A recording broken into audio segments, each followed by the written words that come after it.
Hello, Bekzod here. Who's this? You don't know me. I'm from Fergana. Oh, okay. That's good to know. I wanna say good luck to you because Thank you. Thank you. hopefully I think I'm gonna need some luck. Because actually I've been, I started working on these slides like 3 or 4 hours ago. I had something in my mind, but that's what I do. I usually, I don't start working on something important until the last minute, and then I get this rush of adrenaline, and then I start working. So I'm not really sure if I could organize my slides, but like I said, it's very informal, so it's okay. Yeah, it's okay. Yeah, okay. I could have picked better pictures. Yeah. I could have maybe made it more fun, but the main thing is like learning and getting the message across, and as long as that's happening, that's fine, I guess. Yeah, just like there was a story, I think, Leonardo da Vinci, or I don't remember, some famous artist. So he was in a restaurant, and then like some women asked, like, could you please draw my picture? And he did on a kind of on a napkin there, on a tissue. And then like he said, I will charge you like 200. And she said, can I keep it? And he said, it will cost $200 or so. Yeah. And she was saying, how come you just spent like 5 minutes to draw this? And he said, I spent like 40 years and 5 minutes, like I have 40 years experience, right? Yeah, yeah. 5 minutes, right? So the same here, I guess. So you have. Yeah, last minute thing is challenging. Last minute thing is challenging. Like, right. Yeah. That's okay. Must procrastinate. Yeah, I also do that. Yeah, okay. We've all been there. So yeah, that's good to know. There are lots of participants. I really like this audience. And then plus the YouTube. So that must be. Yeah. So you're reaching out to many people. That's good. Like I to be honest. Okay. And they are really interested in your webinar. You are really famous, actually. Yeah, and when we promoted your webinar, lots of people were interested in it. So, and I'm very sure that they will get what they wanted from this webinar. Yeah, I'm sure. We'll see. I just don't want to, set the expectations high here. It's just a webinar on IELTS writing, which most people already have a lot of information, online from their teachers. So I'm just trying to maybe like deliver in a more, maybe from a different angle, like from my perspective. And I have a lot of slides, that I use with my students in class. I was going over and I wasn't really satisfied with any of them to be using here. So, and then I had to like come up with, because this online webinars are different to like traditional classroom lectures. And so I couldn't really find any suitable ones. So probably that's the reason why I had to, I was waiting, because I kind of, in my head, I always thought, okay, I could just pull out one of my old lectures and I'll just, do it right away. But turns out like I had to, start from the scratch, and I had to create all the slides. So that's okay. Thank you for consideration. Yeah, let's start. Yes, Sadat, could you please start with formal introduction, and then we'll start from there. Thank you. Yeah. Okay, welcome everybody to our today's webinar. Today we are dealing with IELTS writing, and we have a guest who is Bekzod Mirahmedov. And I'm sure that many of you know this person very well because he's really famous, popular with his writing results. He's one of a very few people who got 8 for IELTS writing. And moreover, the most tricky thing to mention is that He is the niner in all three sections. I mean, listening, reading, and speaking. So, moreover, he is the founder of IELTS Zone Language Center, and his English language proficiency is 8.5. Now, get the chance to get top tips of IELTS writing from this person. Now, Bekzod, here you are. Okay, all right. Thank you for a very nice introduction. I'm not sure I really deserve this kind of, flattering introduction, but that was fine. And the ironic thing is, yes, I have scored 9 in all these 3 sections, but I'm doing a webinar on the section that I scored the least. So, but still, it's very deserving result. Yeah, 8 is very good, I guess. Yeah, right? 8 for writing is quite rare. So yeah, all right. I was happy that I was invited to do this webinar, although I wasn't I couldn't find time last week or the end of August, but right now is the right time, hopefully, and I'm really happy to see all these participants who were just talking about this, that you've been able to reach out to many people, and hopefully a lot of others are watching us on YouTube Live. And so I just want to let everyone know that this is going to be very informal, interactive meeting, so to speak. So I will be giving some tips on writing task 2, but task 2 writing itself is very general, very broad. Originally, I remember you were asking me to deliver like task 1 and task 2 at the same time, but I chose task 2 only. But even out of task 2, I wanted to talk about only one section of the criteria, which is task response, which seems to be the most problematic aspect of writing for IELTS candidates in Uzbekistan. So I felt like that section of the criteria, task response, had to be maybe explained thoroughly to students. So I decided to focus on that only. But if you guys have any questions related to the other parts of writing, or IELTS in general, I'll be happy to answer your questions at the end. Questions related to my slide, what you see there on the slides, you can always type in the chat. I think it's more appropriate if you can type in your questions, and one of the administrators or one of the hosts will just bring that question to my attention, and I'll try to address it, so Sure. Yeah, sure. while I'm just explaining my slide. So it's very informal. So without further ado, let's get started. I named it Developing Your Arguments for Task 2. So I'll get there. But before, I usually start off with, hold on.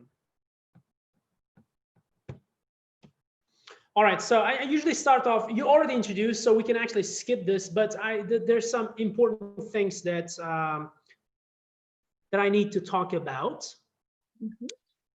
A lot of people are really interested, and they always ask me this question, like, what was my very first score on the IELTS test? And I took the test in 2006, 24th of August, when I was applying to this Westminster International University in Tashkent, and my overall score was 6.5.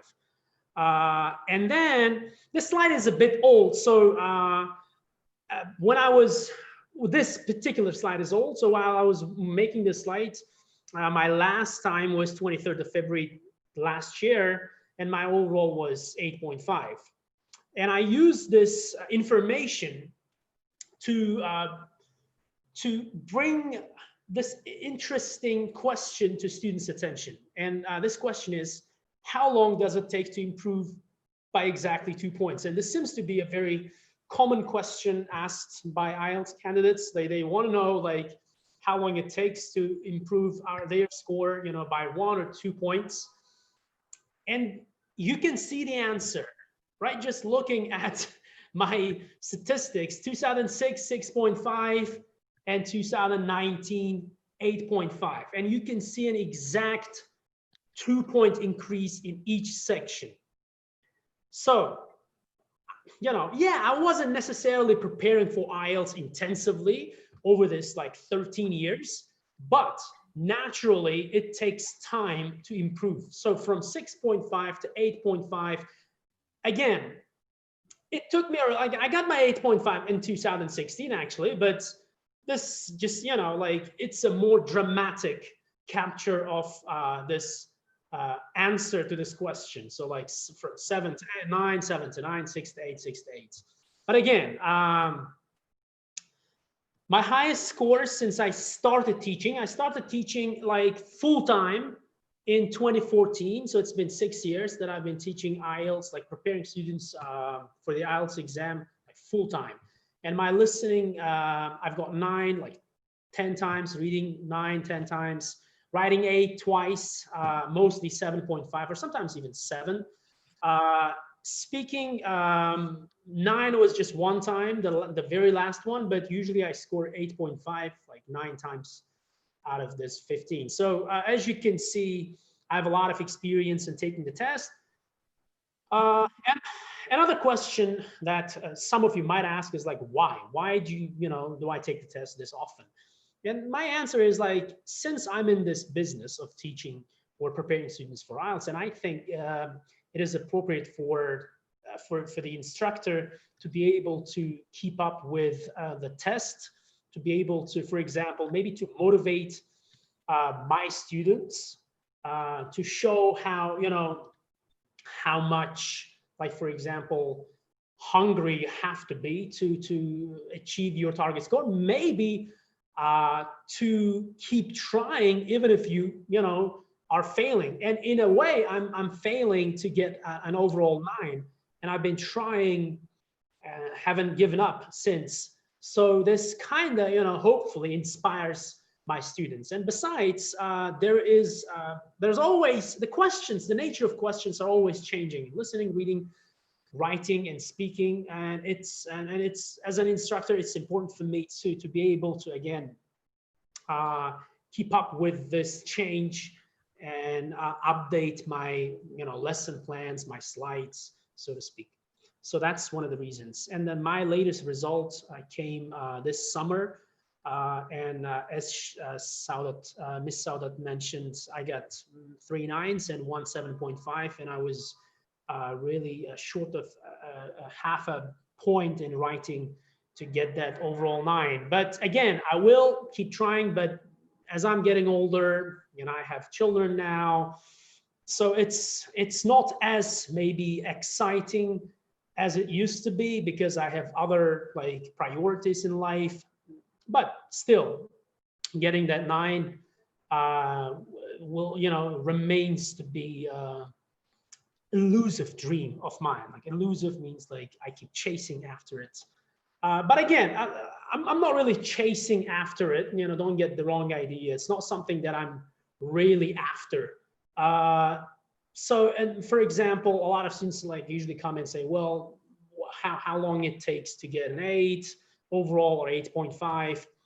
But if you just keep focusing on the band score or on your score, particular score, you might never get there. And it's true in my case as well. But you just have to learn to enjoy the journey, not the destination. So the destination, the end goal could be, for example, 8, 8.5 for you guys, but you have to learn how to enjoy the journey. So that's my maybe final point before I move on to the actual lesson. Well, I'm already losing my voice. So today's webinar's objectives are, I will try to help you guys improve your understanding of TR, which is task response, which is one of the most maybe important criteria or the sections of the criteria in writing public band descriptors. I will also try to provide guidance, some sort of guidance on development of ideas to get that high score or something that examiners want to see in task response. And finally, I think we'll have a Q&A session anyway. So I'll try to address your questions or concerns regarding the test prep. You know, it doesn't have to be, for example, related to IELTS writing only. So I can probably answer your questions related to other sections of the test as well. But I'm not sure. It's up to the organizers of this webinar. So this is a copy of our public band descriptors for writing task 2. As you can see, it's here it says public version, and you have the criteria, the sections of the criteria: task response, coherence and cohesion, lexical resource, grammatical range and accuracy, and each is equally responsible for your final score in writing. And today, in the next, whatever, maybe an hour, I'm not sure, in the next hour, we'll be focusing on task response only. Again, at first, I was asked to cover maybe writing task 1 and task 2, but teaching writing is quite challenging, and being able to, for example, if you want to focus on like improving only one section of the criteria, for example, even like 2-hour lesson may not be enough to cover everything related to task response. But I'll try today. I've created some interesting slides, hopefully, to explain this better. So we'll be focusing solely on task response. And in the future, for example, if I'm invited again, I'll be happy to cover other sections as well. But lexical resource and grammatical range and accuracy are the 2 sections that Uzbek IELTS candidates focus too much, so to speak, and they tend to overlook task response and coherence and cohesion. So I had to choose between task response and CC, and I felt like task response was something that that had to be explained again in more detail. So I went for that. All right. So, okay. I call this presentation developing an argument. So what is an argument? And a lot of students, when they see the verb argue, like when we use the verb argue, like I argue that, they think I'm providing some sort of contrast because of this confusion of 2 meanings of the words. If you look at a dictionary, and I'm not sure if you are able to see me as well. I don't know if I love using this Cambridge Advanced Learners Dictionary. I'm not sure if you can see it. Yeah, we can see you. Of course, I use the electronic version mostly, but the paper-based version, and you're able to kind of feel it, touch it. This is mostly for collection, but I, time to time, I look through, browse through the pages, and I try to look at some words and expressions in this dictionary. So if you look up argument in this dictionary, you get 2 definitions. And the first one is a disagreement or the process of disagreeing. And as you can see, the indicated level for this word is B1. So what does it mean? It means B1 level students should be able to understand this, or should know this meaning of the word argument. So while we're at this, or while we're on the slides, I also want to focus on collocations, or maybe taking advantage of your dictionary. If you look at the examples provided, the children had an argument about or over what game to play. You can see these words highlighted in bold. It means these are the words that usually come or collocate with the word argument. And it's important to, for example, when you're learning English or when you're learning new words, it's important to pay attention to collocations. Like, They're common collocations. And these dictionaries, you know, like advanced learners dictionaries like Cambridge, Oxford, they tend to give you this, collocations or knowledge about collocations in their examples. Let's look at this one. He got into an argument with Jeff in the pub last night. He got into, so to get into an argument or to have an argument, right? So you can get into an argument with someone, or you can get into an argument about something. I think usually get into arguments with someone is more appropriate, and then you can say to have an argument about something or with someone. So in this case, both work with have. A decision was finally made after some heated argument. Now this is an adjective plus noun collocation, heated argument. So this is also very nice, you know, like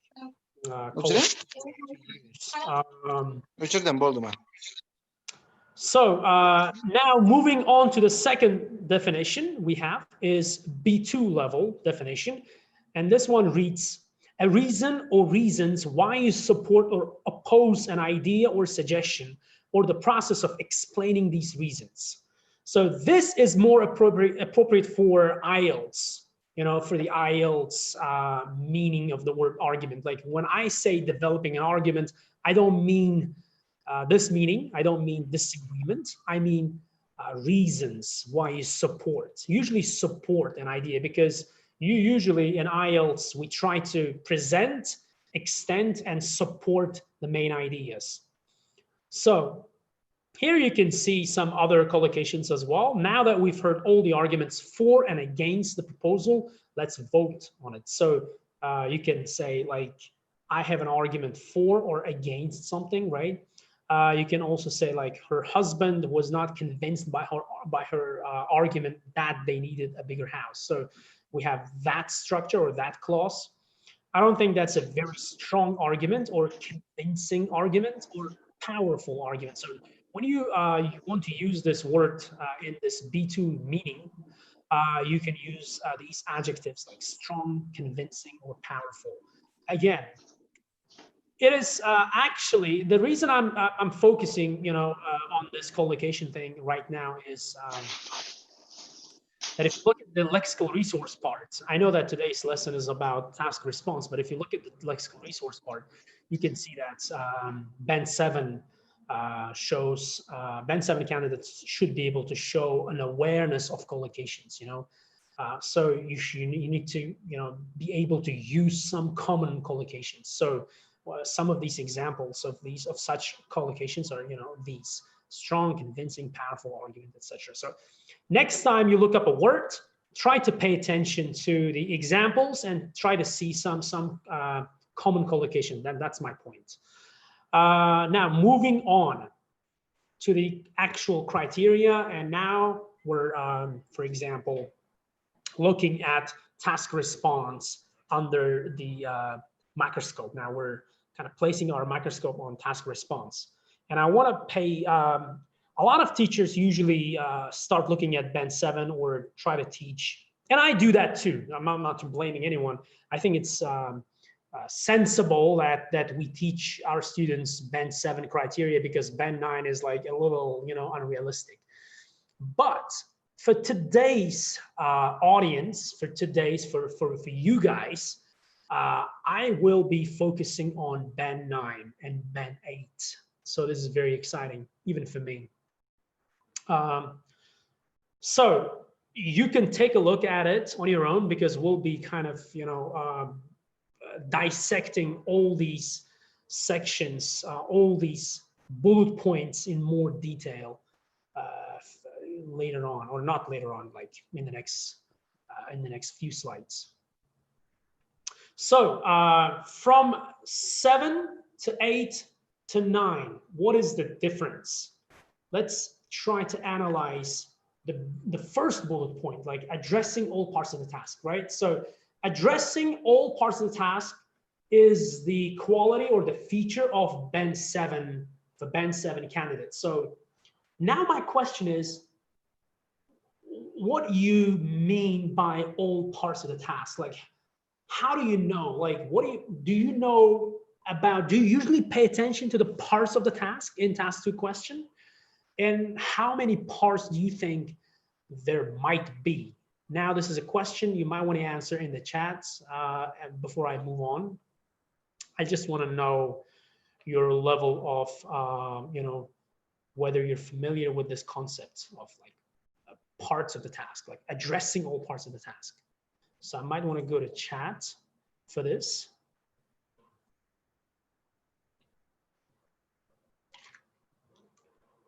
Imona says 4 parts.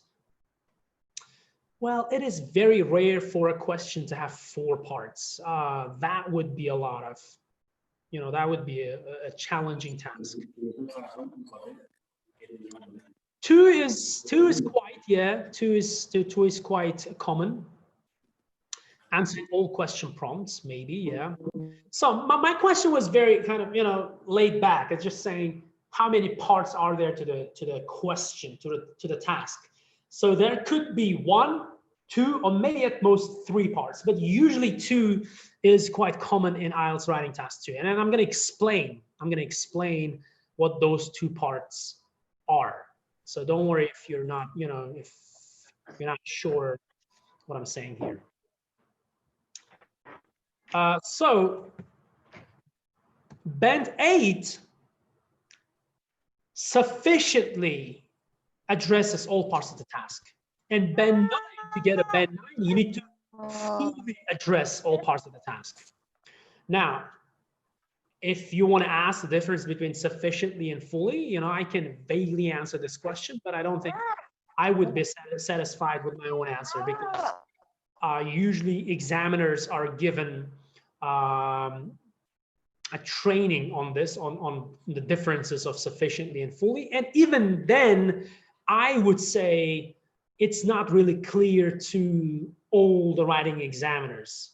And writing and speaking scores usually come from a very subjective, you know, point of view, not quite as objective as reading and listening. So some examiners might, for example, consider your essay to be, for example, sufficiently addressed, while others might see it as just addressed without, you know, like not sufficiently, but addressed.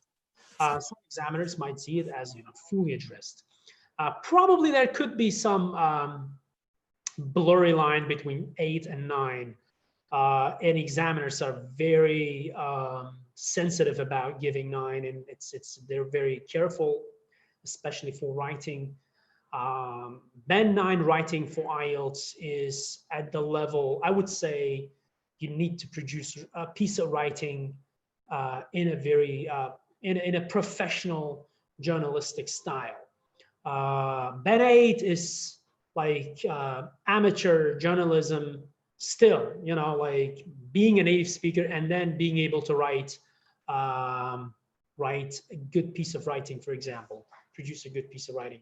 And band 7 is usually is an example of writing that you would see produced by native speakers who are not maybe into writing, whose writing is not their strong suit, so to speak, you know, so they're not maybe as professional as those guys, those band 8 and band 9.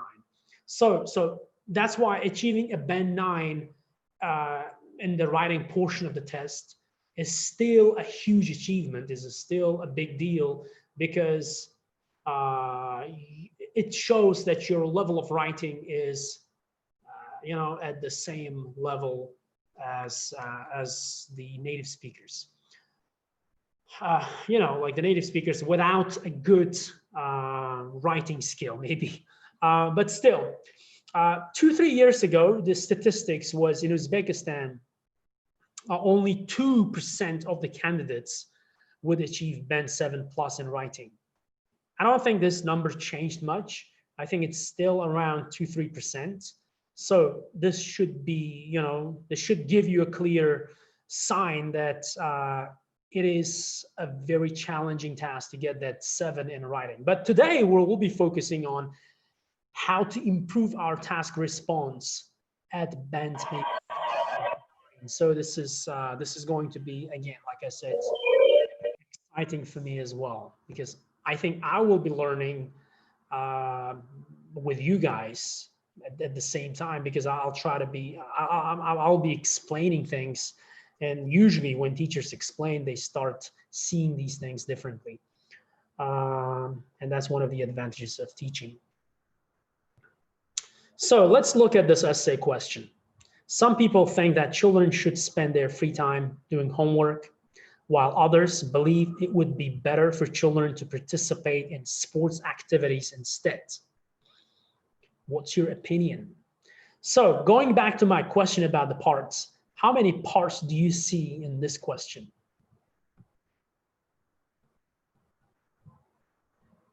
So I'm going to go to chat just to see.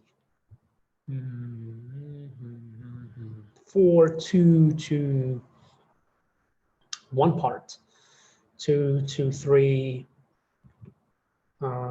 Okay, so that's enough. That's enough. Here I highlighted the parts: doing homework and participating in sports activities. And maybe what is your opinion could also be considered another part of the question. You need to address these 2 parts mainly: doing homework and participating in sports activities, by responding to this question. What's your opinion?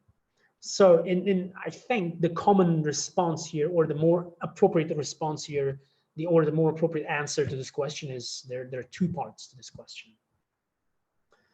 Now I'm going to show you 3 different approaches, or maybe plans made by 3 different students, and we'll try to pass our judgment, if you don't mind. Let's first take a look at student A plan. So his plan, BP stands for body paragraph. I believe that sport is the best way for children to spend their leisure time because it promotes health. Body paragraph 2, I also think sport is good because students can avoid stress and enjoy their free time. Now, what do you think about this plan? Give me a quick response. Do you think the student can get a 7? So is he addressing all parts of the question?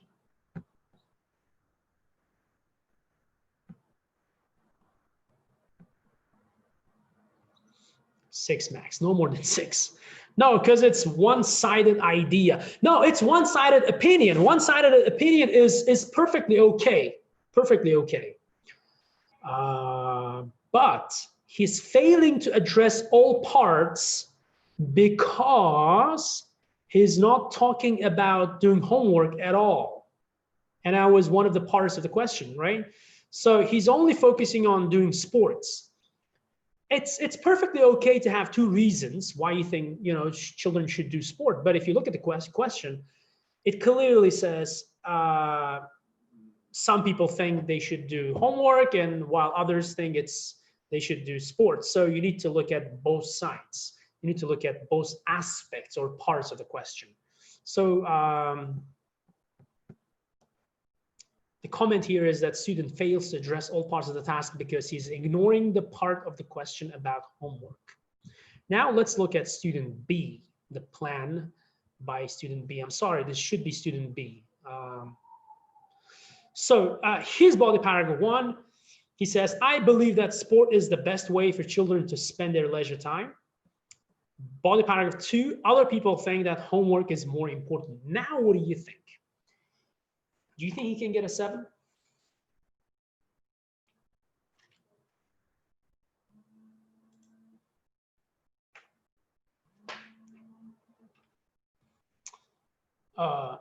You don't have to give me a specific score. You just have to say yes or no for 7, right?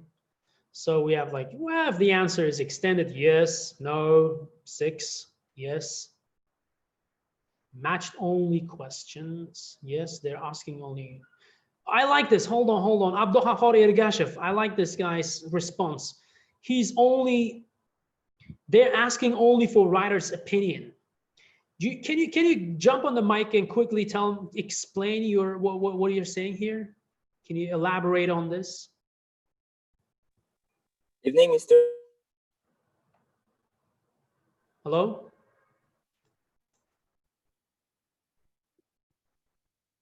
Okay, so I think because of the poor connection, we couldn't hear him, but I'm here. okay, you still want to try? Because from the question, it seems like the question itself do not ask for other people's opinion. They are only requiring the writer's opinion itself. Exactly, exactly. That's why body paragraph 2 is considered irrelevant here. Yeah. So, yeah, good job on catching this. I'm not sure. I'm using the material from the internet here, so some of you might have seen this before, but still, this is a common mistake. I'm missing an article here. This is a common mistake that students make. The question is asking for your opinion, not others' views. So again, the student would get a lower score for task response because he's providing an irrelevant detail. So be careful with that. The question clearly says, what's your opinion? So you should only be focusing on your opinion. Now, my question to you guys is,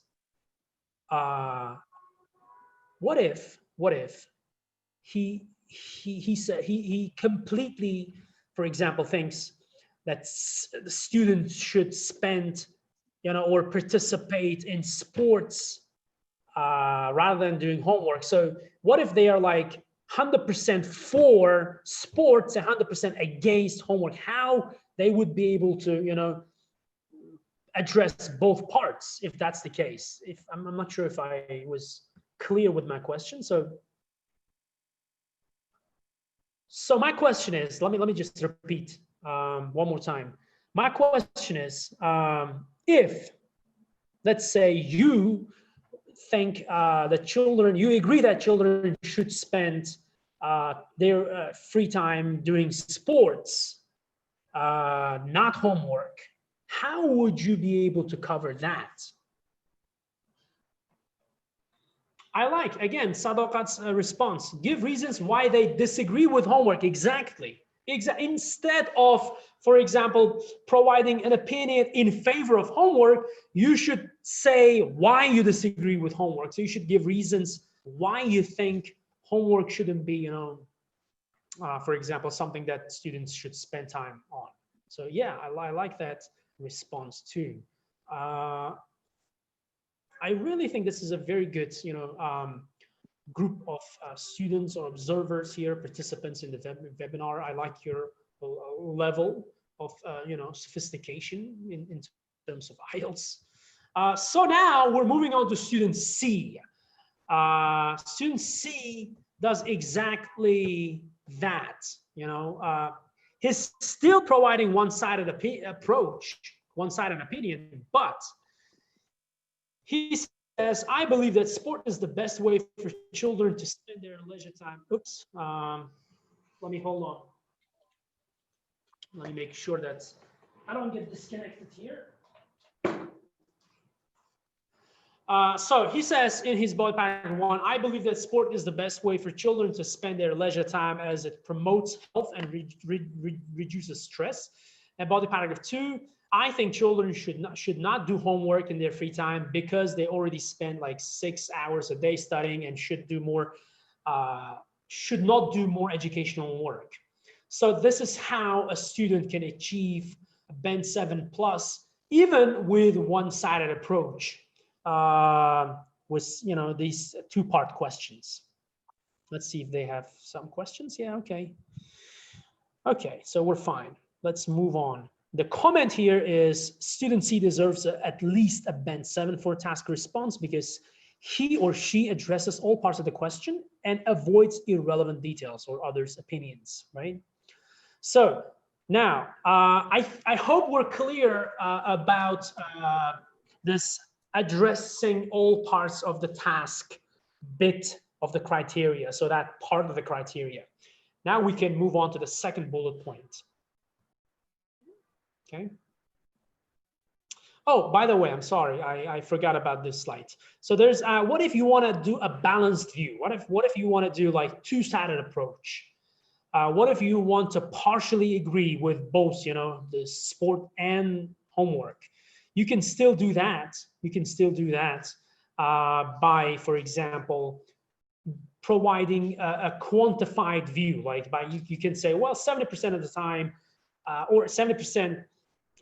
Like if you think, for example, you agree with sports, and then maybe a little bit, you know, a little bit of homework, then you can say, well, for the most part, they should do sports, but I still think they could allocate some of their time, or maybe a third of their time, doing homework. I don't know. I'm sure that could be written or expressed more academically when you're writing. So the thesis here is, the thesis means for example, my position. So in my opinion, while some homework is useful, the amount should be limited and children should spend more time playing sports instead. This is a sentence that you need to include in your introduction. So this, in order to make your position clear. Body paragraph 1, you would focus on you know, the homework part. Children should spend only a small amount of their free time doing homework, and the length of time should be limited to avoid pressure and stress. So you're still making it clear that it should be limited. It shouldn't be, you know, too much, as it brings pressure and stress. And body paragraph 2, the main focus of children's time should be on sports because blah, blah, blah. And then you can provide a number of reasons to support your main idea here.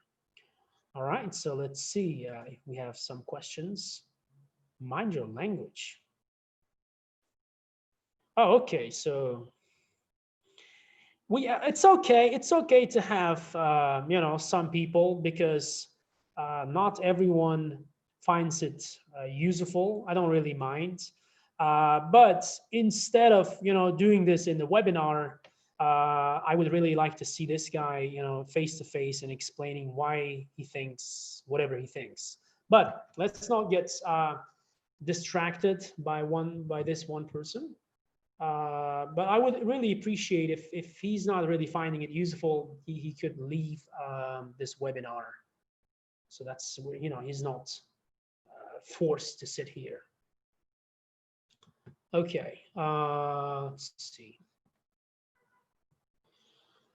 Task response. Now we're moving on to the next bullet point here. Presenting a fully developed position, right? Or maybe if you notice, we have 2 bullet points for band 9 and 8 and 3 bullet points for 7. So the second one is missing here. Can you tell me why the second one is missing, presenting a clear position throughout the response?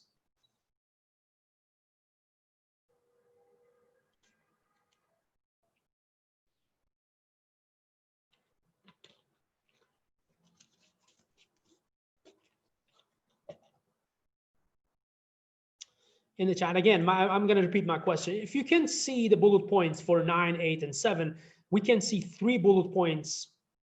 The first one and the last one is exactly the same, like similar, but the second bullet point, this presenting a clear position throughout the response, is only available for 7. So my question is why it's not listed for bands 8 and 9.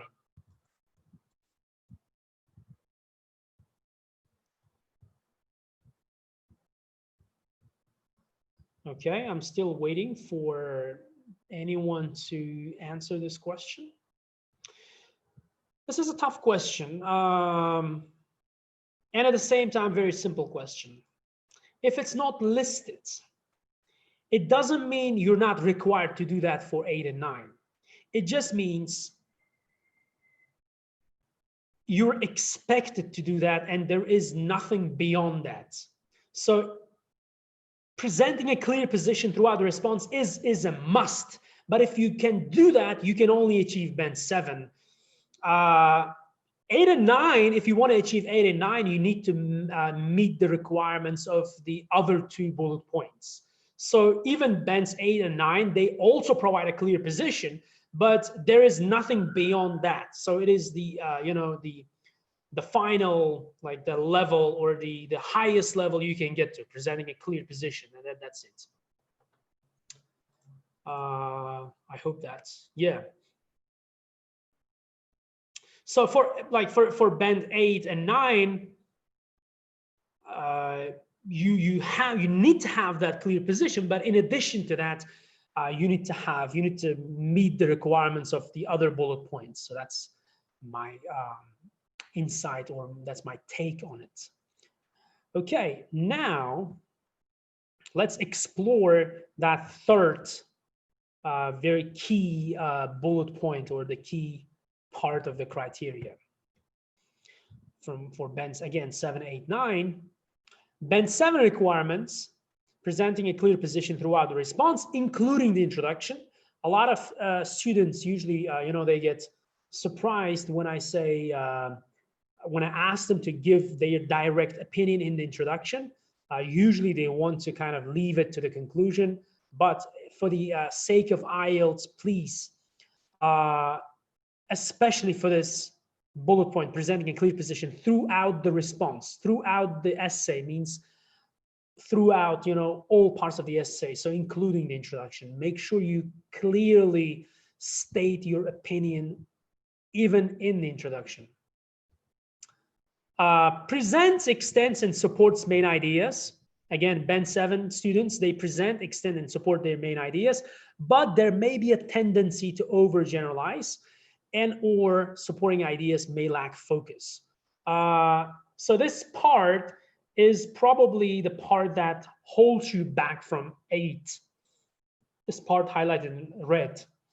So if you want 8, you need to avoid overgeneralization, and you need to make sure your supporting ideas have a focus. Again, today we're not discussing overgeneralization or supporting ideas, so I'm just gonna leave that to you guys. If you want, you can look it up and you know, find out what overgeneralization is on your own. Or if you have any questions, like at the end, we can maybe talk about this in more detail. But I guess we can move on to the last bullet point for 7. Oh, I'm sorry, that was it. Oh, we already discussed this, addressing all parts, so that's out of the way. So bend 8 requirements: presents a well-developed response to the question with relevant, extended, and supported ideas. That's it, right? So that's the second bullet point for bend 8. Presenting a well-developed response to the question with relevant, extended, and supported ideas. So you need to present a well-developed response with relevant, extended, and supported ideas. Bend 7 says, present, extend, and support main ideas, but supporting ideas may lack focus. Here, your supported ideas, your ideas are supported, they're relevant and extended. So quite similar to 8, and you know that there's a similarity between 7 and 8. So for me, the only difference here is bend 7 guys tend to overgeneralize, and their supporting ideas may lack focus. But what sets bend 9 candidates apart from the rest is that they present a fully developed response. So they develop their response fully. And that's what we're going to see today, hopefully, with relevant, fully extended, and well-supported ideas. You can see the change here, right? Fully developed response instead of well-developed response. Relevant is the same. Extended now becomes fully extended, and supported becomes well-supported. Again, do I have the knowledge, or you know, can I tell you the difference between extended and fully extended? Not quite. If I could, you know, I wouldn't be getting, for example, 7, 7.5 or 8 for writing. I would be getting a 9. So I may not have maybe a very clear idea of the difference between, for example, well-developed and fully developed, because like I said, it's very subjective in the even in the eyes of the examiners. So even writing examiners, not all writing examiners might agree that one response is fully developed and the other is well developed.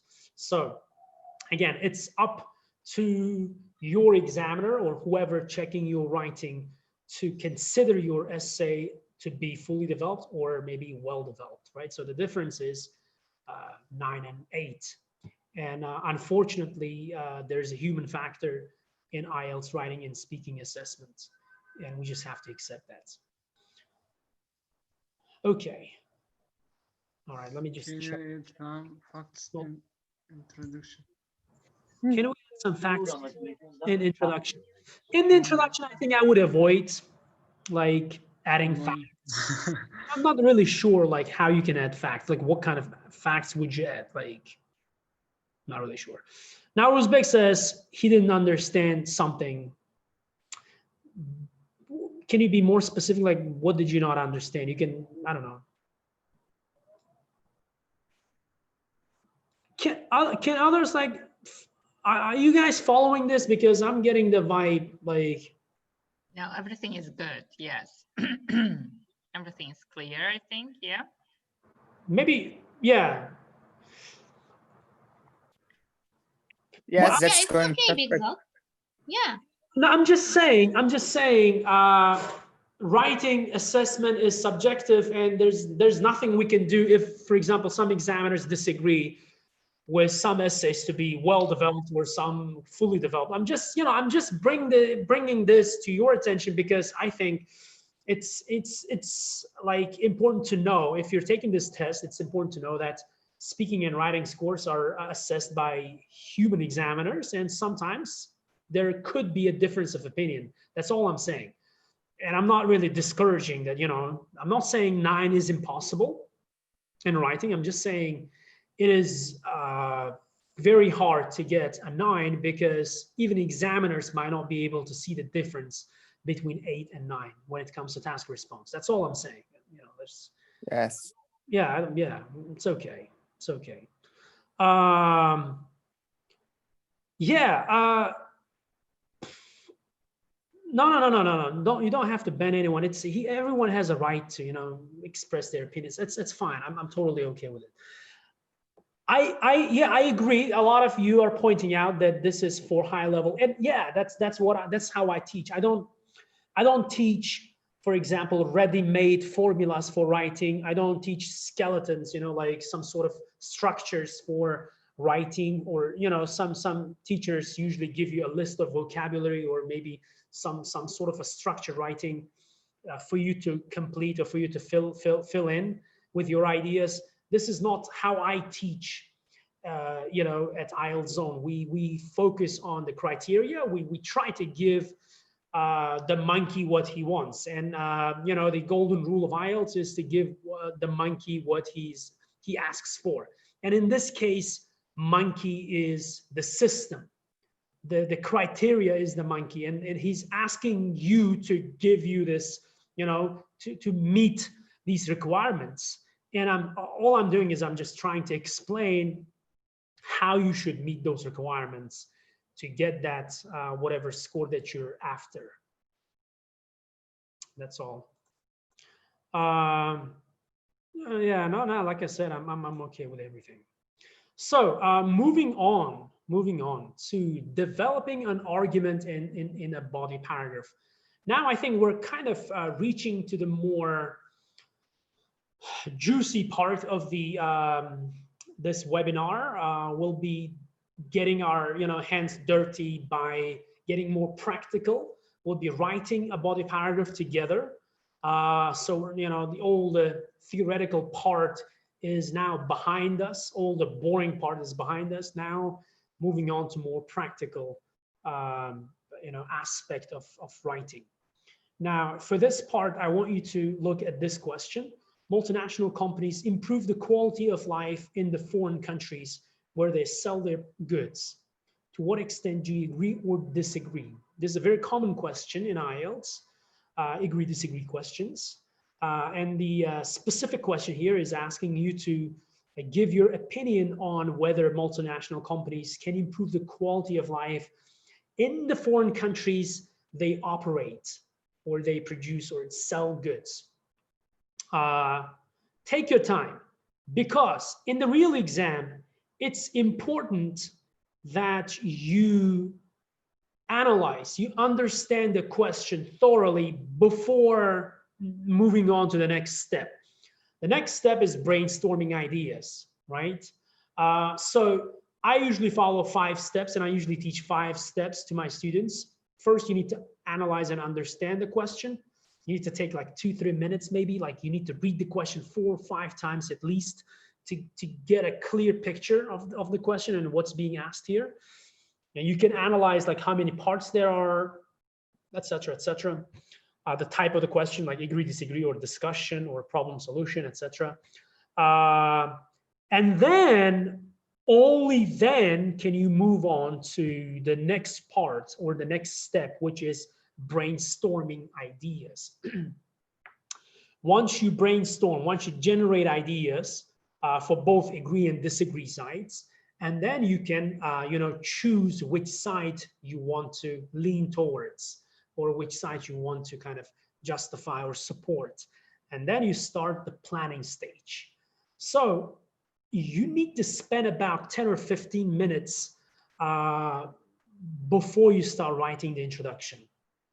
And you might think this is quite long or a waste of time, but if you can get into the habit of planning in advance for writing, that's one of the keys to Band 7, actually. So when I was stuck at 6.5 for writing, the only thing that was lacking in my writing was the plan.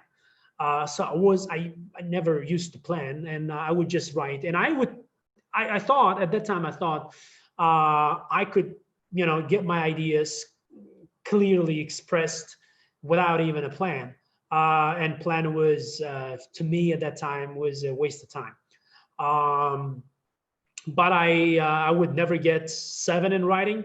I was stuck at 6.5, and I started learning. First of all, I started getting my essays checked by IELTS experts around the world, and they pointed out that my ideas weren't organized enough, and I needed some planning. And as soon as I learned how to plan, I started getting 7, and I never got 6. I think I once got 6.5, but for a different reason. Overall, I've consistently scored 7+ since, or after I learned how to plan well. And I still think my weakest point to this day is still planning. So I could still improve. I could still learn more, practice more this planning aspect. I think that is still holding me back from getting 8.5 or even 9 for writing, because you can reach, language-wise, you can reach a very high level, very advanced level. But if you don't know how to plan, or if you don't plan, you will still, you would get poor results or poor scores in task response and CC. So you would have disorganized essay, so to speak. All right, getting back to our question, essay question. So the plan is, someone pointed out disagree, and I also chose to disagree, but it's perfectly okay to agree with this, and that's fine. It just depends on the quality of your ideas. When you brainstorm, if you feel like you have stronger ideas for one aspect, like for either agree or disagree, and then you can choose the sides accordingly. So for me, the reason one is, or the first reason is, multinational companies can have an unfair advantage over local businesses. Think about McDonald's or KFC, for example. We actually have KFC right over there around the corner. They have an unfair advantage of producing goods, or maybe selling or finding customers or spending money on marketing or promotions over other local businesses or local cafes and restaurants They don't have, for example, these local businesses cannot really compete with this global giants in terms of money or finances, you know, being spent on marketing. So that's one of the reasons for me. Oops, I forgot to just animate the rest of the slide. But anyway, reason 2 is such companies usually offer low-paid jobs to local people. I'm going to explain why this is my opinion, because by giving you a counter argument later on, we'll see. And reason 3 is they can have an adverse effect. Adverse means negative effect on local culture. So the introduction would be something like, because today we'll be focusing on the body paragraphs, I just want to get the introduction out of the way. Thanks to globalization, multinational companies now find it easy to set up operation around the world. Although some feel that this trend has been a positive development, I, however, believe that it has had a negative impact on foreign countries in 3 main areas. So this introduction, I just want to say something very short about this introduction. This introduction does a great job of paraphrasing the topic, clarifying the writer's position, like however I believe that it has had a negative impact, and also outlining the essay by saying in 3 main areas, meaning that in each body paragraph, he or she will be talking about, you know, a reason, separate reason, you know, in a separate area. For example, the first one was unfair advantage, maybe. The second one is low-paid jobs, and the third one is local culture. These are the 3 areas. By just seeing, you know, if you can write this in this subtle way, because a lot of teachers usually teach you to write, for example, your outline sentence more explicitly, like in this essay, I'm going to do blah, blah, blah, blah. But that's not what examiners expect. Besides, that's usually considered a memorized line. So instead, you can subtly, subtly means implicitly, without really, you know, directly saying it, without directly outlining, you can just let the reader know that you're going to have 3 body paragraphs and you're going to discuss your reasons in those body paragraphs. So it's very implicit, very subtle, but at the same time, it's very original, not memorized.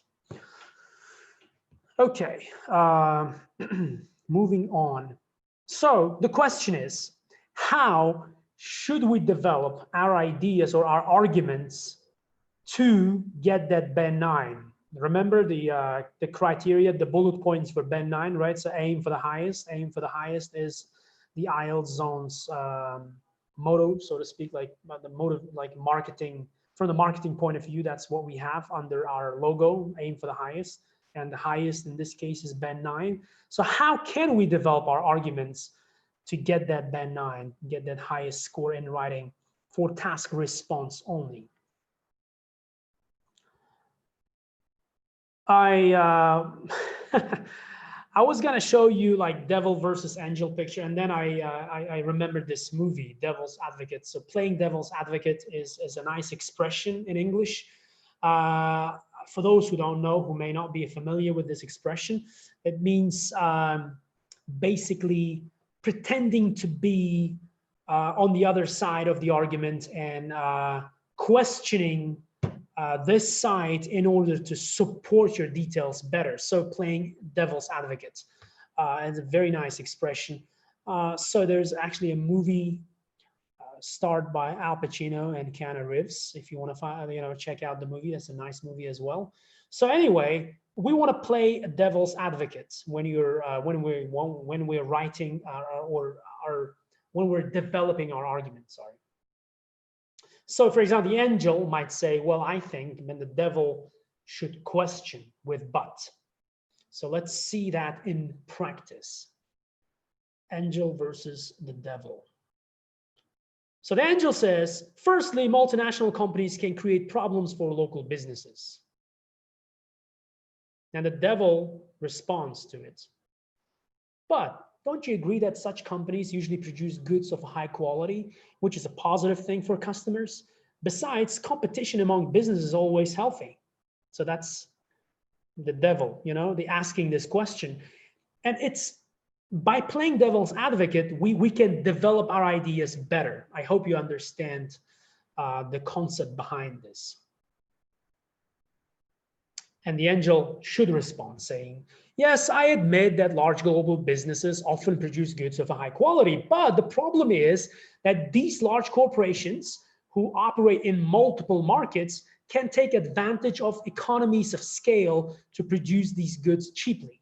Because they produce these goods in other countries as well, they have the resources, you know, to take advantage of this economies of scale. Again, you can look up the concept of economies of scale if you're not familiar, but it's important to read more, you know, if you want to get a higher score for IELTS. It will not only, for example, improve your reading score, but also will help you develop your ideas more coherently, more clearly, by, for example, you know, using such precise terminology, so to speak. Again, it's not really necessary, but once, if you're familiar with such terminology, then you can use them to show a very high level of vocabulary. So the angel is basically saying, yeah, you know, I admit, yes, local businesses, I'm sorry, large global businesses produce goods of a high quality, but the problem is that these corporations take advantage of economies of scale to produce these goods cheaply. And the devil might say, so what? So what? So what if they do that? That's a fair competition, right? And the angel responds, well, this means many are able to price their products at a much lower level than smaller and individual companies who often go out of business when trying to compete. So in a way, angel is trying to say that the competition is not fair. They're not playing, they're not on a level playing field. It's also a very nice idiom to use in your writing in books and then speaking as well, like to be on a level playing field. So they're not on the level playing field. It means they're not on the level, like their playing fields are not level. For example, it's tilted this way. So for example, if you can think of, you know, football, European football, or any football, American football for that matter, the sports teams should play on a level playing field, right? It should be level, like balanced. But if it's tilted this way or that way, then the other team, for example, has the advantage. So that expression, to be on level playing field, means both sides have equal opportunities. So the devil says, well, come on, give me at least one example, right? Like, give me one example. So you need to give an example to convince or persuade the devil. So you say, well, a good example of this is supermarkets. Think about the supermarkets. Like, large multinationals often squeeze the profit margins of smaller corner shops to such an extent that most have gone bankrupt. You can also give a very specific example of, for example, Karzinga or Macro squeezing the profit margins of smaller shops, right? Like, a lot of people, especially in Tashkent nowadays, prefer to go shopping at Karzinka or Makro instead of going to smaller shops, because there's convenience. There's a large space you can walk around, and you can also, you know, you're not approached by salespeople, you're not interrupted by salespeople. You can, you know, browse around the shop and get whatever you want, right, at your own convenience.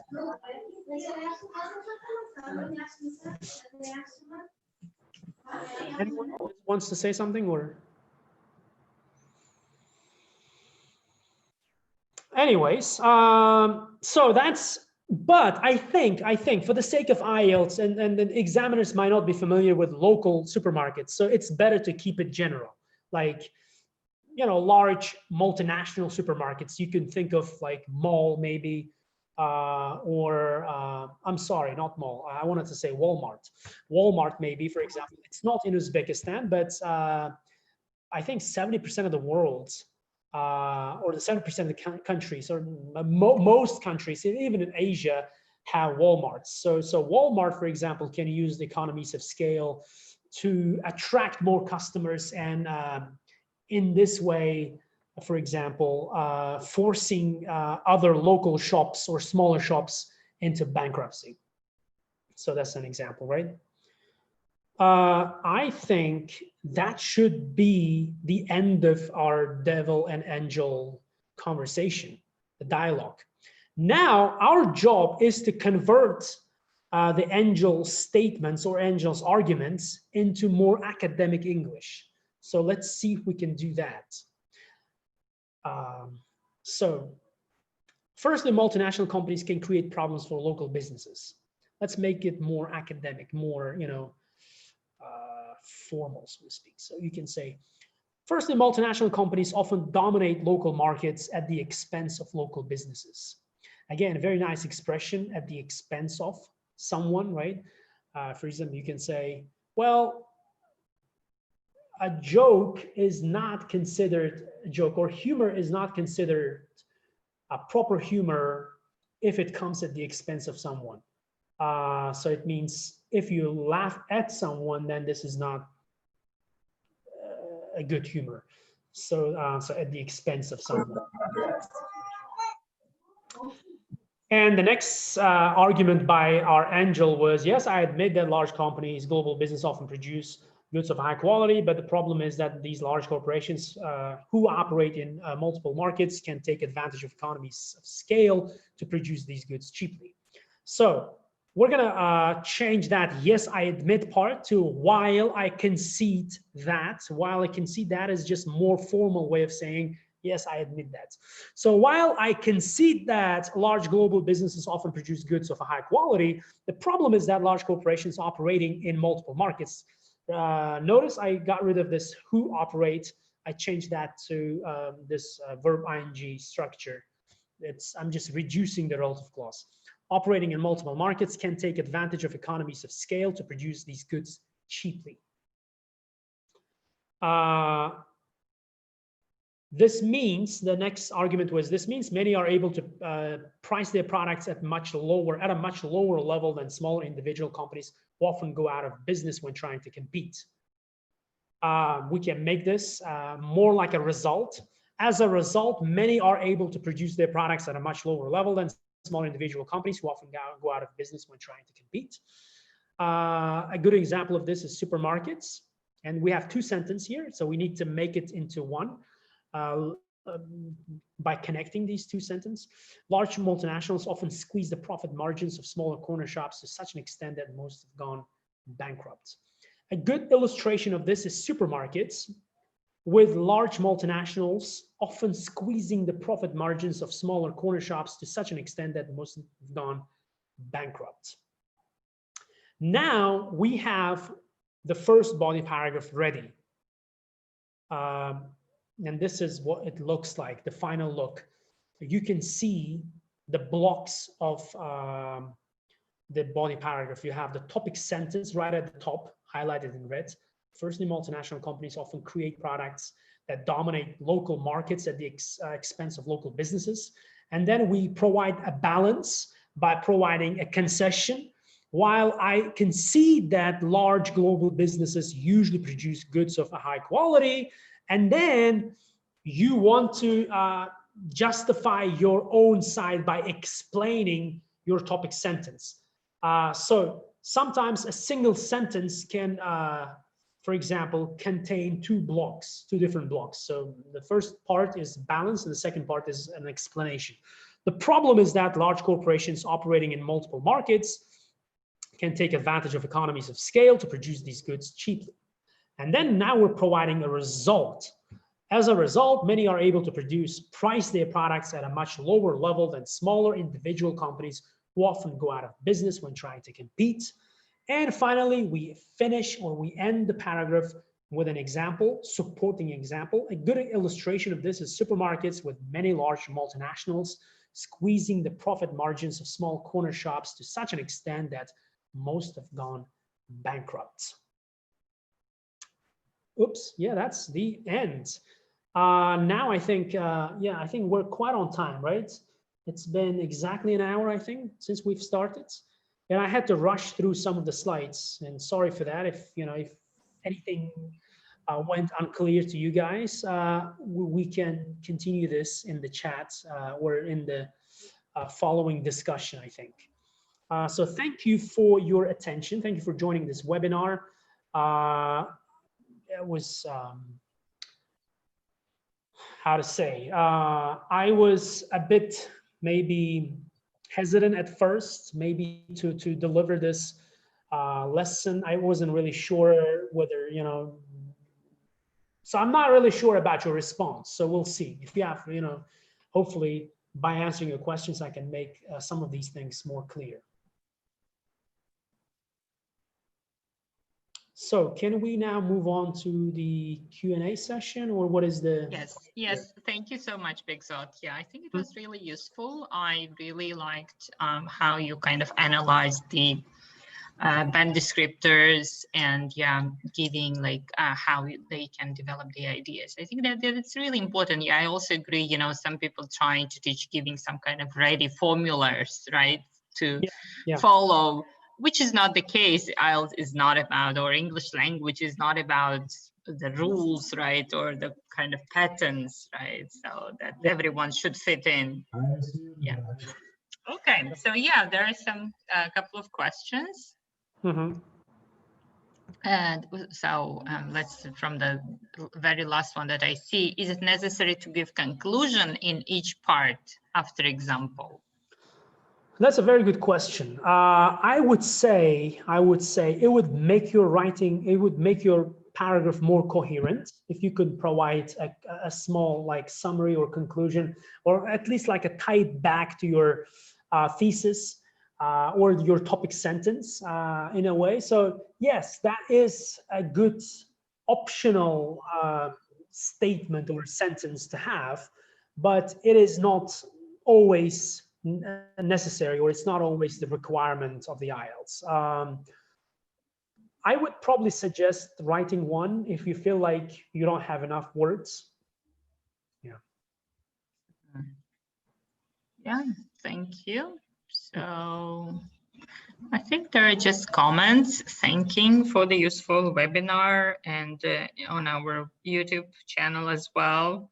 Russian John commenting that it was interesting way of building an argument in writing. Yeah, I think we just have comments, and I'm looking at the chat now, so it's I think I can like answer some questions on my own. Like, just have to let me know if I miss anything.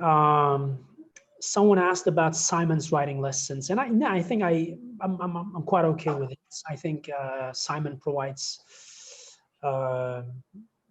viable like suggestions on writing. His style is acceptable in IELTS, so that's fine.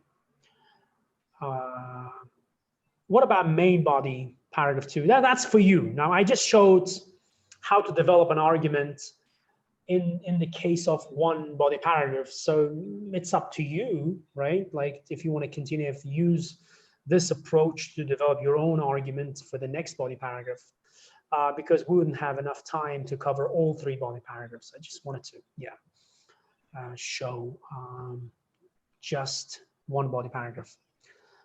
Hi Basic, I've got a question enticing me from the beginning of the conference. The concern is that how can we extricate out of the complicated situation if there is no opinion to support our ideas? First of all, let me comment on your writing. Very good job on trying to use some complex or advanced words, but it is not necessary, even in writing, using these high-level vocabulary like enticing, and what else was there? Extricate. Yeah, these are the words that I would avoid personally. Yeah, because they sound unnatural, right? They are not natural. Yeah, language, yeah. right? But again, I don't want to judge your right, but Yeah. your style, that's fine. But I didn't really. That's, you see, that's what it is.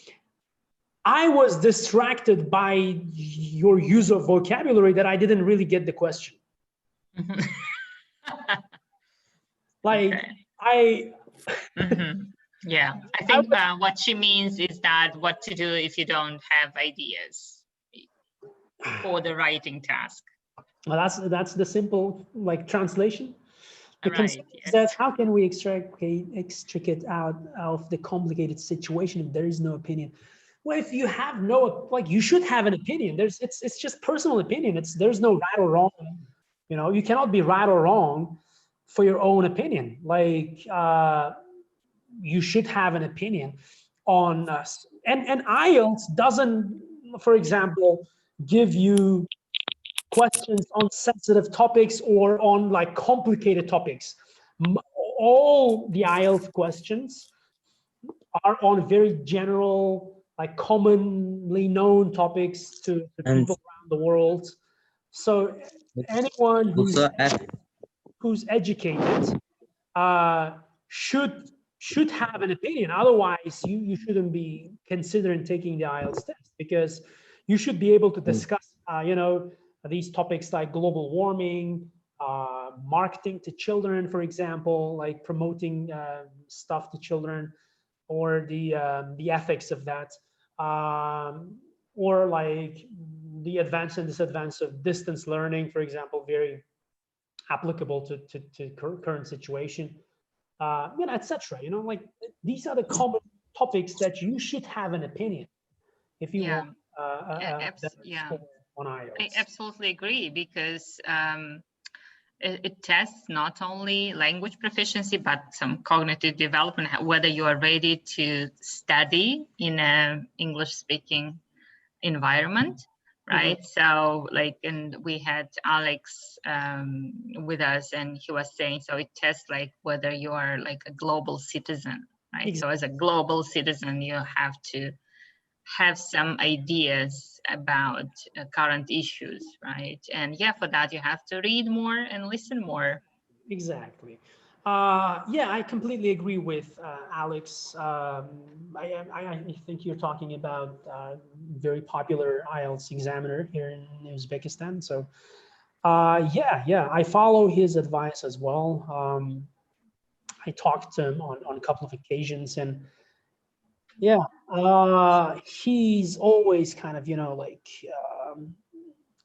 annoyed with some students who cannot give personal opinions on quite common topics, who cannot answer simple questions like, what do you do? What do you like doing in your free time? Like these questions, like quite simple, you know, in everyday language, in like in the Western world, especially in like in countries like US or Canada, people ask these questions on a daily basis. Like for speaking part one, now I'm moving on to part one, but like it's a very simple question, like what do you like doing in your free time? And a lot of students are like, that's an interesting question. I'm not really sure what to say. If I, off the top of my head, I would say, so I just cut the, you know, whatever. I don't want to say the word, but just simply answer the question, what your free time hobbies are. Like you don't have to, you know, some students cannot even give a straight answer to these simple questions. So that's what he would talk about. Yeah, absolutely. Can I just chip in? Yeah, I think, and sometimes learners, you know, learn some phrases, you know, whether it's in spoken language or writing, and they try to use them wherever possible, whether they fit in or not, right? And I think the same guy here who was with us and who was kind of writing some not very nice words, so I think he was just showing English, right? So I've seen this kind of people like so much, so they try to show off their English, like slang, you know, these kind of exactly, which are not appropriate, right?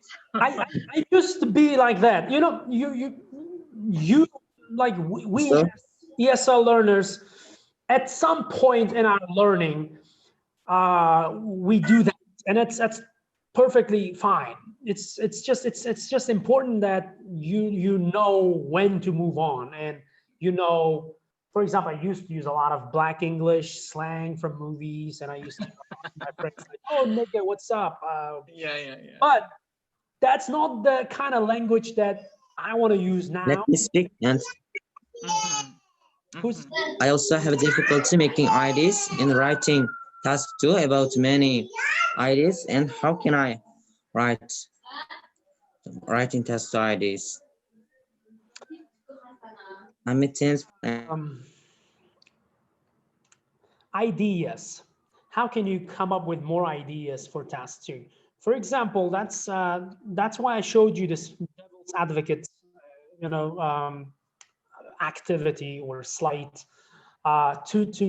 For example, if you could somehow imagine, a skeptical friend, so to speak, like someone who's skeptical, someone who's like questioning all your ideas. If you say something and then they question it, they challenge your ideas. If you could learn to kind of imagine this situation in your head and you could like pretend to be the devil's advocate, maybe I think you can develop, because developing these ideas should be straightforward. I don't know why a lot of students get stuck. Maybe because they're in like panic, like they're panicking because they're under time pressure and they don't know, for example, and another thing is like they want to, for example, they start right away. They start writing their essay right away, and then they hope they will get ideas along the way, like somewhere in the middle. Yeah. But that's not how it works. That's not how your brain Yeah. works. You need to first take your time, generate ideas before you write a single word. And Yeah. then once you have your ideas organized in body paragraphs, you can move on to the actual writing part. And for task 2, believe me, you can complete your task 2 under 25 minutes if you have all the ideas ready. So it's okay to spend 10 minutes planning and 5 minutes at the end for checking, proofreading your work. So 10 minutes for planning in advance, 25 minutes for writing the actual essay, and then the last 5 minutes is for checking. So, Okay. Yeah. Thank you. And when they say many, you can have only 2, right? So 2 is enough. You don't need many ideas, right?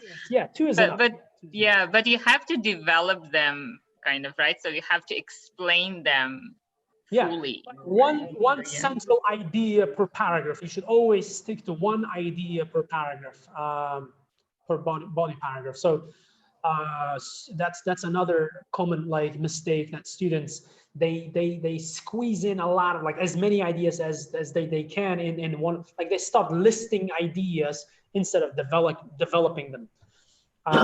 And if you're doing that, then you're only getting like 5 or maybe 6, not 7, for sure.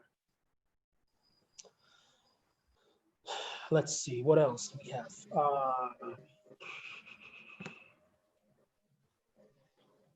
Well, yeah, there's a difference. There is a slight difference between general and academic writing tasks too. This is the question asked by Shahnoza.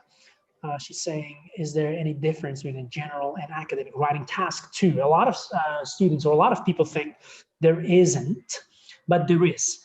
General writing task 2 questions appear to be more straightforward, a bit more easier, I would say. For example, let me give you an example.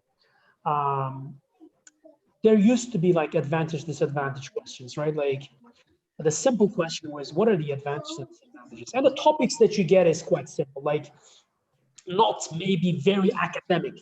One of the general training questions that I've seen in my students, when my students take the exam, is like, what are the advantages and disadvantages of living in an apartment? So it's more like a speaking test, but academic academic section of the test usually wants to test students' ability to write academic essays which would fit or suit more the university environment. So the questions are more, I would say, more formal, require a deeper level of thinking than general training questions. But not always, not always. Sometimes you might get like the same question. Yeah, but sometimes they have, yeah, as you said, they're formulated a bit more straightforward. For example, in general training, they would say, do you agree or disagree? The straightforward question. Right. Whereas in academic, they would say, to what extent? Exactly. Yeah, exactly. So kind of. But when you're preparing, if you're preparing for academic portion, then you'll be automatically ready for general training, writing task 2 questions, because they're easier. So like if you're practicing with more complex questions, then GT questions are easier. But you should like prepare specifically for task 1, because it's completely different from the academic. Also, I have an illness and I stayed at home. As you can see, I'm wearing my gloves and a mask. And how many can I learn vocabulary? And I need synonymous vocabulary on writing task 1 and 2. Learning vocabulary depends on your level.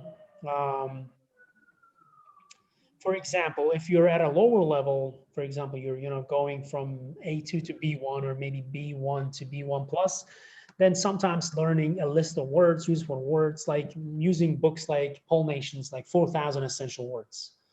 Are you familiar with the book? Essential Words, Polnation? That is a great book for someone who is below intermediate, maybe. But once you reach an intermediate level, to get to an upper intermediate or advanced level, like that learning vocabulary from a list of words doesn't really benefit much, will no longer be beneficial, so to speak. So you have to now focus on learning words in the context, like by reading a lot more often, by listening to different podcasts, and then you would come across a lot of new words and you would learn them in the context. So, and then you would pay attention to collocations and how they appear in English, both written and spoken English. So you would see a more clear picture of the word and how it's used by reading and by listening to by exposing yourself to English more often, I would say. Okay, let's move on. Thank you so much. So there is, I think, interesting question. Can we use, from Sadokat, can we use personal examples in the body paragraphs, or do they have to be general ones? For example, if the question is about learning a language, can we narrate from the first person, in my experience of learning English, etc.? Yeah. To briefly answer the question, yes, you can. Because it's stated in the instructions of the IELTS task 2 question. It says give examples. It says what, related to your personal knowledge or experience or something like that. So knowledge is listed first, it comes first. So preferably you should try to make your examples like non-personal, like not related to your own, because the problem here is you might, for example, go off track. Like you might start providing like your example, your supporting evidence, for example, may lack focus. So that's the problem with personal examples. You might go off track. But if you cannot come up with any general example or any like widely known example, sorry, and then you can always refer to something personal. It wouldn't really reduce your score. You just have to be careful, I think. I think here, yeah, and another problem here might be with the style. Once you start talking about your own experience, you might go to more informal style, right? So therefore you have to be careful with that. Trying to use less personal pronouns is a good idea if you want to achieve higher score. higher than 7. Exactly. Yeah. So like, again, like this is not, you know, it's welcomed. Personal Yeah. exams are welcome. Generally, Yeah, they are okay. They are okay, but the way you write them, you have to be careful, right? We have very interesting question on our YouTube channel saying, yeah, I think it's kind of connected. What is your idea of using idioms in writing? Can we use them? If it is okay, how many? well, okay, there is no like magic number, I would say, but my general advice is not to use them, or at least not to force idioms into your writing if you cannot naturally use them. Idiomatic language is different. Like idiomatic language is being able to use expressions or like naturally used in English. For example, I use this idiom like on a level playing field. If you could, for example, in this essay, I would be able to use this idiom naturally and appropriately, you know. But if a student, if they just learned a list of idioms, like a lot of Uzbek students tend to, you know, get hung up on this or tend to get obsessed with idioms. I don't know why. IELTS examiners, all right, let me just cut this short. IELTS examiners don't like students using idioms because most of the time you guys are making a mistake. You're not really using them appropriately. You're not using them naturally. Better, because like idioms are for native speakers. Let's say this way, you know, let's just put it this way. Idioms mostly like better used by native speakers, more naturally used by, but if you're at that level of, you know, of a native speaker level, then yeah, go ahead. But if you feel like you just learned a list of idioms, you just want to force them into your writing or into your speaking in order to impress the examiner, then you shouldn't do it. Sorry, can I ask a question orally? Yeah. Okay, Bekzod, hello, first of all, and I'm going to ask a question like, there are lots of ideas. Oh my God. There are lots of ideas on my mind while I write and Thesis too, but there are some problems like I cannot express them in a nice way. I mean, there are lots of simple sentences and not advanced vocabulary. I mean, I have learned lots of model answers of you, but I cannot express my ideas like your essay. How can I boost this? Yeah, thank you for your question. It takes time. It takes time. You just have to be patient. You're on the right track. Studying model answers by you know, even by better experts than me. Model answers at the back of Cambridge books would be nice. Would be very useful. So studying those model answers is the first step, I would say, on the right track. But it just takes time for you to be able to use the words, whatever that you're learning. Like first, we first learn we first learn how to receive, like our receptive skills are developed first, and then by trying and by trial and error, so to speak, you start to produce the kind of language that you're used to reading. So it just takes time. It's a natural process. You just have to expose yourself to English more often, and then hopefully, gradually, and it's a process. Gradually, you'll start to get the hang of using that type of language in your own writing. So it just takes time. So, but you're on the right track. Okay.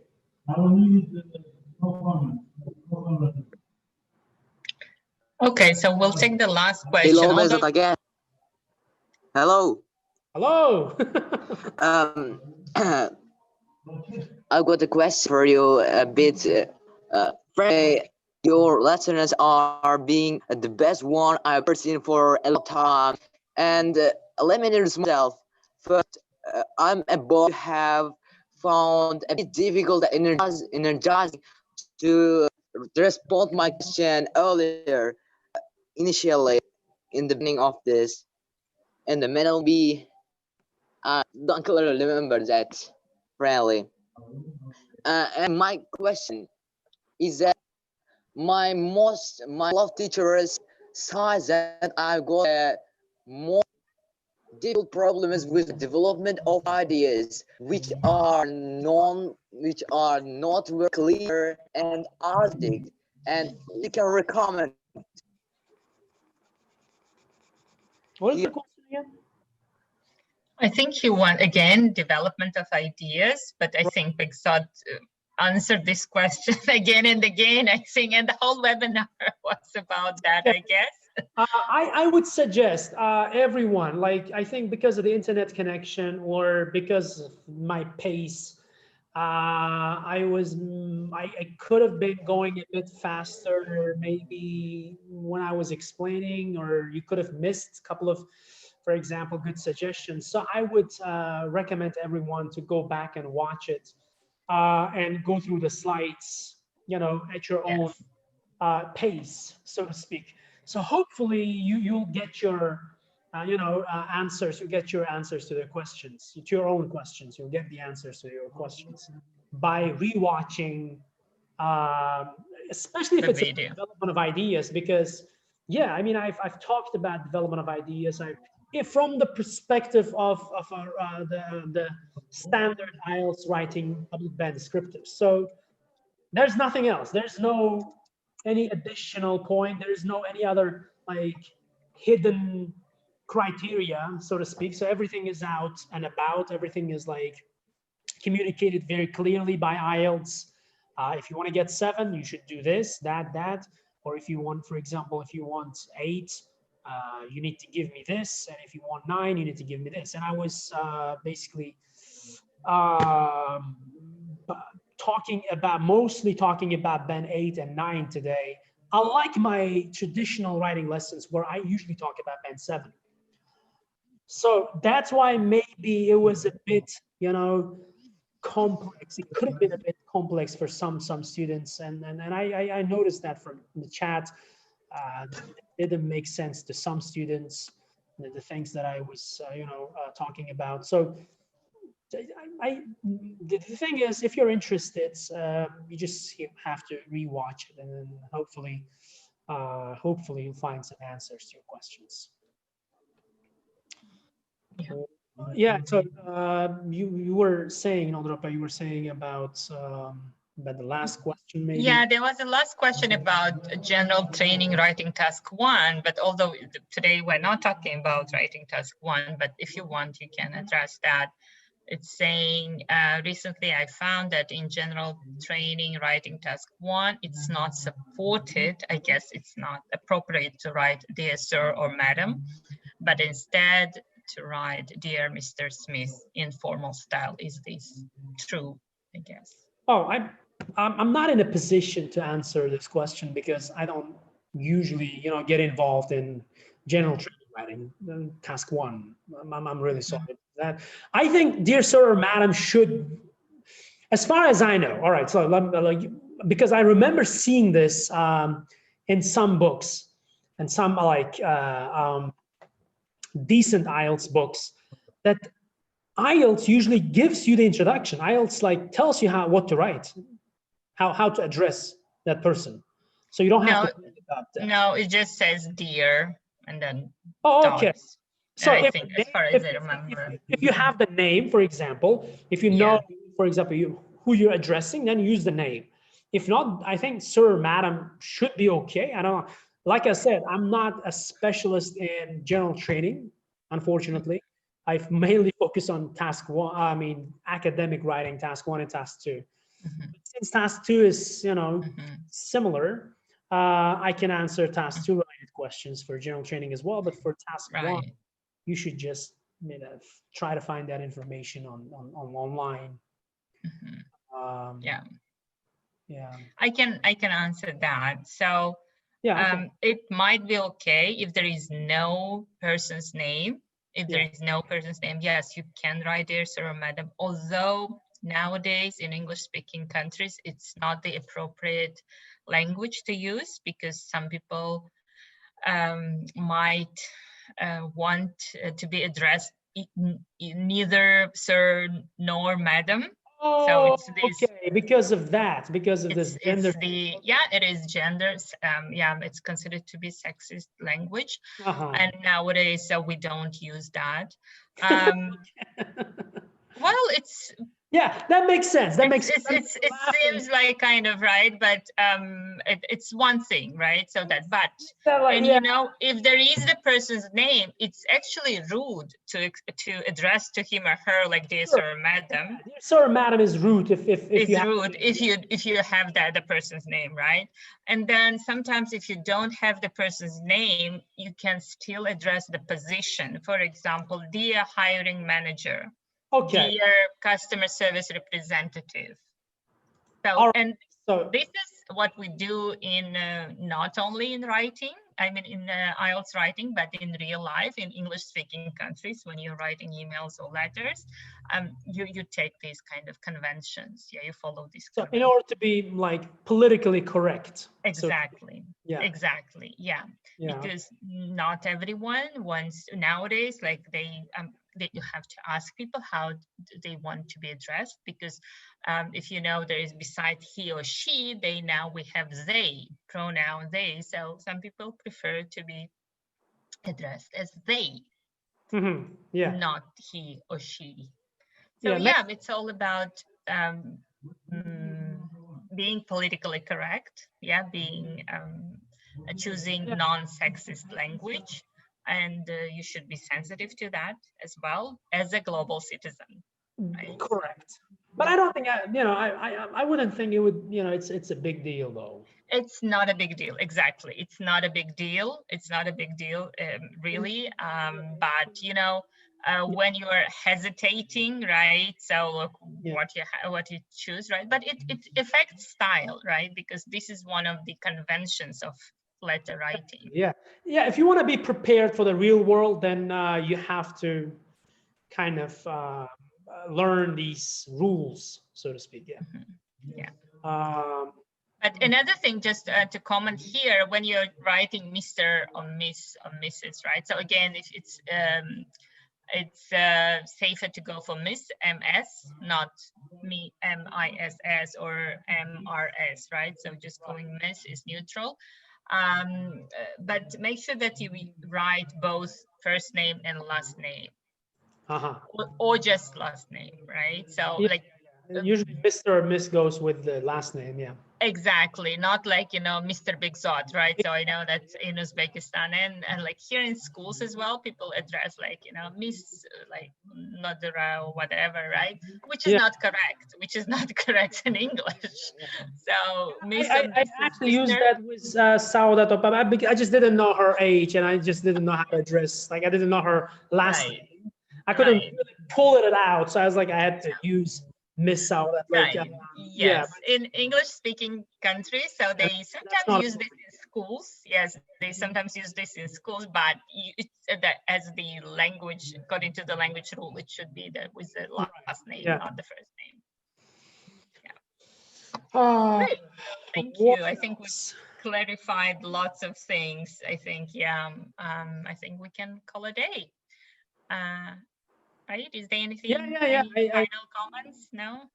I'm really watching the YouTube comments. I'm just looking through the chat here, and I think a lot of students asking for materials.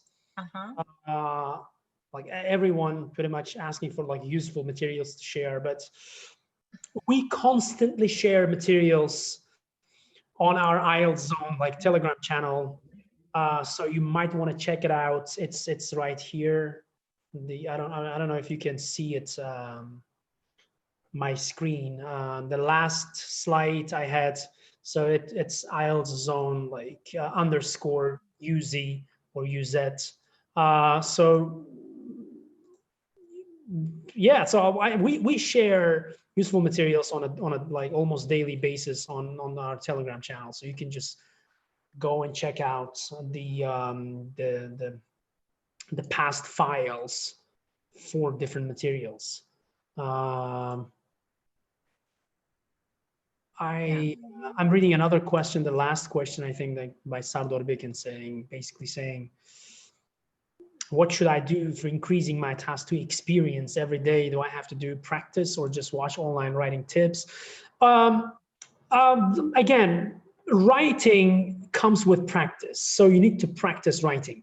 Not maybe the complete essay, but at least chunks of the essay. Like you need to practice writing one body paragraph, by trying to develop your ideas like I did here. Or you need to practice writing an introduction or conclusion maybe one day, right? So maybe start with writing a sentence, like full sentence, and try to make it more a complex sentence, grammatically complex sentence, and then try to connect 2 or 3 sentences together and then turn that into a paragraph. So by practicing writing, I think at the end of our webinar, I just want to say, I actually want to, because it's getting late here as well, and the number of participants is dropping. So like a lot of students anyway are leaving, but this video will be hopefully, be available on YouTube afterwards as well. So on closing notes, I would say related to writing, like practicing regularly or consistently. I don't know if you guys are familiar with the world's highest paid actor. So the #1 best paid or highest paid actor in the world. Can anyone name him or her? Again, trying to be, less gender specific here. Him or her. Or they, or them. Yeah, who's that person? Like the, the highest paid, Matt Damon. No, Matt Damon is a great actor. I love him in a lot of the movies like The Departed, but no, he's not the highest paid actor in the world. And he's not a very famous actor, the one that I'm referring to. And if you Google him, The Rock is maybe the money that he gets per movie, like to play in a movie, probably the highest, but he's not the, again, highest paid, like the world records highest paid, so the highest paid actor in the world is Jerry Seinfeld, and he's actually a comedian, but I'm not sure if Nodrapa is familiar with Jerry Seinfeld show, like TV show from the 90s. So he wrote the show, and it lasted and it was a very big hit, and it was the beginning of our current, sitcoms. Like it gave birth to modern day sitcoms, like situational comedies, like Friends, How I Met Your Mother, or whatever you want to name it. So modern day, like Modern Family. So the Jerry Seinfeld show was produced, maybe co-produced by Jerry Seinfeld himself. So he was a comedian. He got to this level that he was the highest paid actor at some point. He's still getting paid like millions of dollars in royalties, like from royalties that he receives from his show, from the reruns of the show, basically. It's still one of the biggest, the most popular, like on-trend shows around the world, especially in North America. So this guy was asked once, like, how did you get to this level? Like that you're the highest paid. If you Google, actually, you get that list. The first one is Jerry Seinfeld. The second one is most widely known in Asia, Shah Rukh Khan, like the Bollywood actor. So these two guys are above Dwayne Johnson, Matt Damon, or any actor that you name, Tom Hanks or whoever. So Jerry Seinfeld was asked this question, like, how did you get to this level? Like this level of, being the highest paid actor or whatever. And he says, by practicing writing every day. like consistently writing every day. And he was referring to not essay writing, but he was referring to writing jokes, like, writing lines for his sitcom. So he was writing on a daily basis. He was constantly writing every day, and he would do it just for the sake of consistency. He would have a calendar that he would tick. So you could also use that Jerry Seinfeld calendar. You could actually look it up on the internet, and like, print the calendar out for yourself, just hang it up on your wall, and then every day you just need to tick the day that you practice writing. So sorry, someone is saying like a long introduction. Yeah, well, because I love talking about the historical perspective of this guy. So anyway, he said sometimes he wouldn't feel like writing. He wanted to give up, but just for the sake of just ticking that, like that sense of satisfaction in ticking that calendar, he would write a single line or single sentence. So I would suggest you guys do the same if you improve your writing. Just try to tick like your, like what's your performance or like your writing. Make sure that you tick every day. It means make sure that you write every day. You practice writing, even if it means you're just writing a single sentence. That's how you get to that top level. Do I do that? No, I don't do that. Athletes, right? So athletes as well have to work out every day, although like they don't go to competition every day, right? But they still have to exercise every day, right? So yeah. So you're basically competing against yourself. Like you shouldn't be competing, or you shouldn't be like, like looking up to anyone else, but you should be competing with yourself. Like how can I make myself better on a daily basis, like every day from yesterday, for example. So that's how you achieve writing, like that was an answer to the question, very long answer to the question, like how can I improve my writing? Should I practice, or should I watch videos, or should I like read samples? My answer is practice writing every day.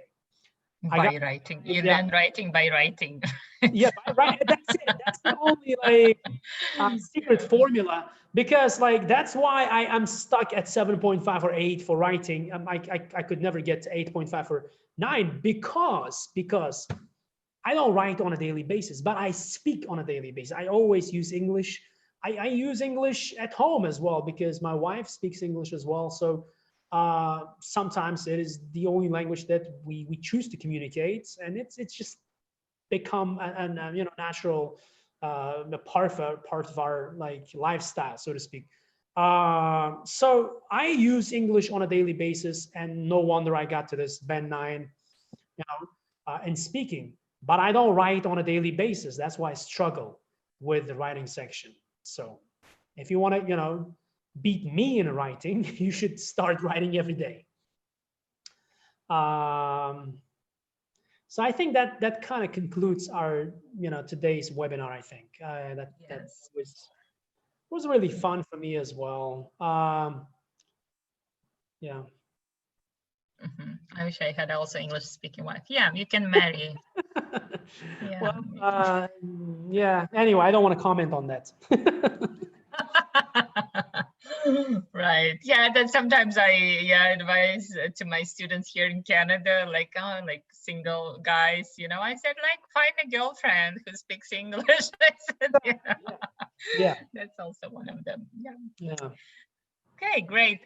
Thank you so much. I think it was really interesting, and you could touch upon lots of points and some common problems, common mistakes that many students face. Yeah. Hopefully. Thank you so much. Yes. Yeah. And thank you for inviting me to do this webinar. It was fun to to talk to these students, even on chat, and yeah, it's my pleasure. I love teaching. It's my passion, and that was Thank nice. you so much. The pleasure is all ours. Thank you. All right. Once again, thank you everyone for joining, and probably see you sometime, hopefully. Yes, would be happy to host you again. Thank you. Okay. Bye-bye.